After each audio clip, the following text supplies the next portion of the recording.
Friends, good morning. ఎలా ఉన్నారు? I hope అందరూ బాగున్నారని అనుకుంటున్నా. ఈరోజు ఒక మంచి రెసిపీతో నేను ముందుకు వస్తున్నాను. ఇది వచ్చేసి రా బనానాతో మంచి రెసిపీ చేస్తున్నాను. ఇది చాలా టేస్టీగా ఉంటుంది, at the same time very crunchy కూడా. ఇప్పుడు బయట నుంచి తెచ్చి తినడమే కాకుండా ఇలా ఇంట్లో ట్రై చేస్తే ఎలా ఉంటుందో అనేది ఇదే ఫస్ట్ టైం నేను ఈ విధంగా ట్రై చేశాను.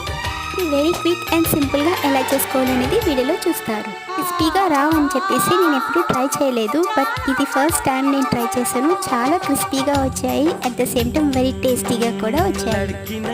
మీరు కూడా వీడియోలో చూపించిన విధంగా ట్రై చేస్తారని అనుకుంటున్నాను. ఇంకా రా బనానాస్ తీసుకోండి. మనం బనానాస్ తింటాం కదా, డ్రై లేయర్ ఎలా అయితే పీల్ ఆఫ్ చేస్తామో సేమ్ ప్రాసెస్లో ఇది కూడా అలానే పీల్ ఆఫ్ చేసుకోవాలి. వీటిని చిప్స్గా కట్ చేసి డీప్ ఫ్రై కోసం ఆయిల్ వేసుకోండి. ఆయిల్లో pinch of salt and turmeric powder add చేసుకోండి. ఇవన్నీ లో ఫ్లేమ్లో ఫ్రై చేసుకోండి. Hi friends, thanks for watching. Please subscribe my channel for more interesting recipes.